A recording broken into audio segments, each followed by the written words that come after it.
Mwai Kibaki, the family of the late president, is also remembering the death of former First Lady Lucy Kibaki. Lucy, who died in the 26th of April 2016, is remembered as a fierce lady who protected her family with all her might. Now let's cross over again to Parliament, and we're now joined by Elizabeth Motuko, who is speaking with Jimmy Kibaki, the son of the late President Mwai Kibaki.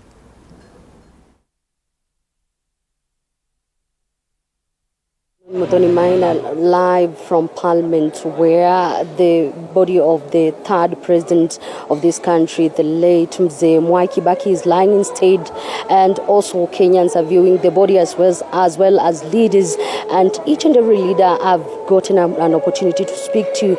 They have kind words for the late Mzee Mwai Kibaki, but away from politics and everything and leadership, I would like to hear this man in a family state and how he was. Thank you so much, Jimmy, for giving me this opportunity to speak to you. I would like to hear how your dad and the third president of this country balanced work and everything else and family. Okay, thank you very much. You know, Mzee, actually, he was a very organized man, and he kept his family life very private. So even us, as we were growing up, he kept us away from politics, he kept us away from his work in government. And he was able, because don't forget, Mzee was a man of many facets. He was a politician, he was a farmer, he was a businessman, he was a family man, he was also a husband. So he was able to separate all those different facets of his life to make sure that none interfered with the other. Yes. I understand everyone needs to unwind from day-to-day duties and everything and the work, but I would like to hear how he was when he was taking break from everything, and also his favorite meals, his favorite games and everything. Okay. You know, Mzee was a very passionate golfer. He really loved the game of golf, and whenever he had time, you would find him either at Muthaiga Golf Course or at Karen Country Club or even at Windsor Golf and Country Club. He really loved the game of golf. And as for what he used to eat, you know, don't forget, Mzee was raised in the rural areas, so his diet never really changed. He always ate the traditional foods, domas, guaches, mukimos, and things like that. He really did not have a big taste for, you know, what we call now Western style kind of cuisine. His main menu was actually traditional foods. Yes. I understand at some point you told me that you went swimming together, and you remember through the photographs you have the memories of him swimming with you. How was he when it comes to you and also other kids balancing this equation? Yeah, Mzee didn't know how to swim, but he liked walking into the sea, you know, up to a point where maybe the water is up to the waist. When Mzee was on holiday, he was a very different person, very relaxed. He would laugh a lot because, you know, that was his life. He was very organized. There was a time to work and there was a time to play. So when it was time to work, he worked very hard. And when it was time to play, he played very hard. So we have beautiful memories and beautiful photographs of him, especially from when we were small children, in Mombasa and also in Diani. And even sometimes on school holidays, we'd go and stay at home in Othaya. We'd go stay on, you know, he had several farms, we'd go and stay there. So it was actually really exciting growing up under him, because don't forget, this generation was a generation of very dynamic people.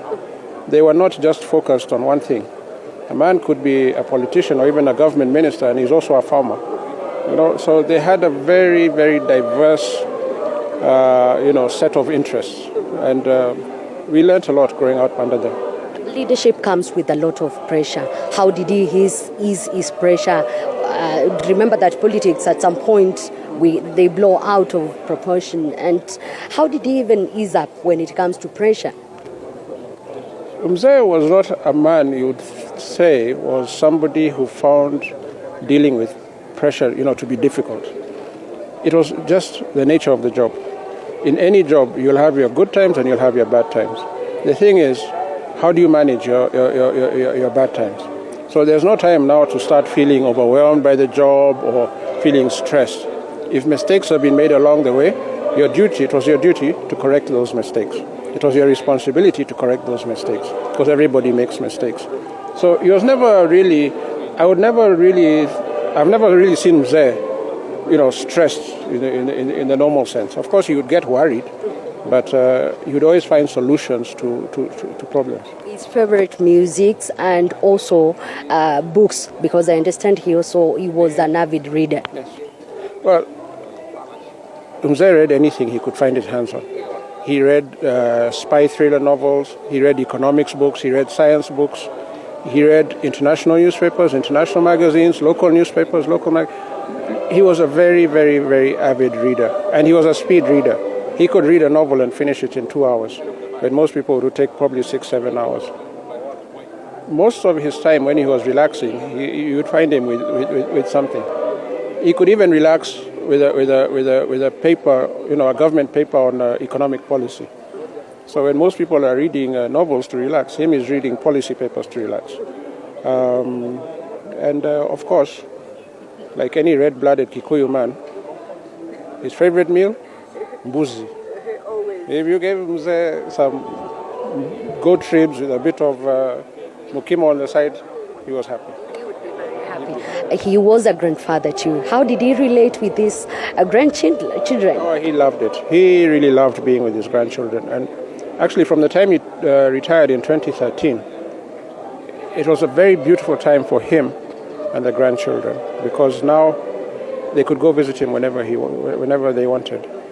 It was also very important because from now, the time my mother passed away in 2016, and incidentally, today is 6 years exactly to the day she passed away in 2016.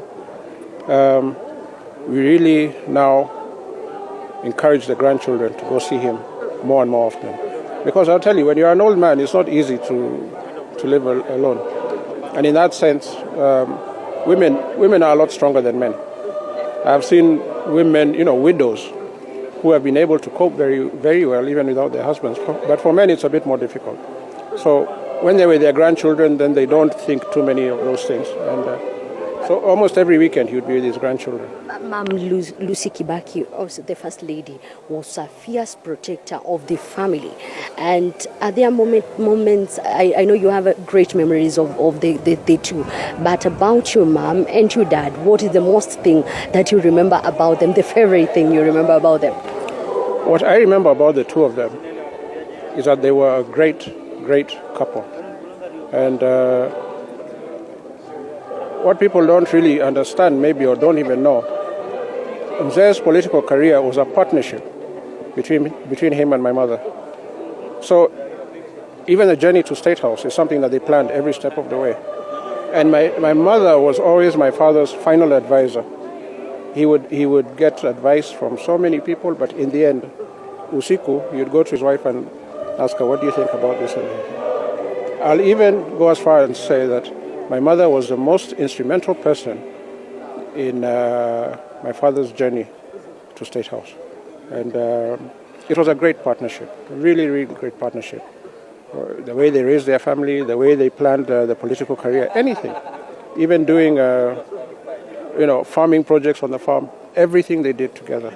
And, they say when a man works closely with his wife, he's most likely to succeed. And I believe it's something you've taken home. Thank you so much for giving me that a few minutes at least to talk to you. I'll be getting back to you on more and our heartfelt condolences.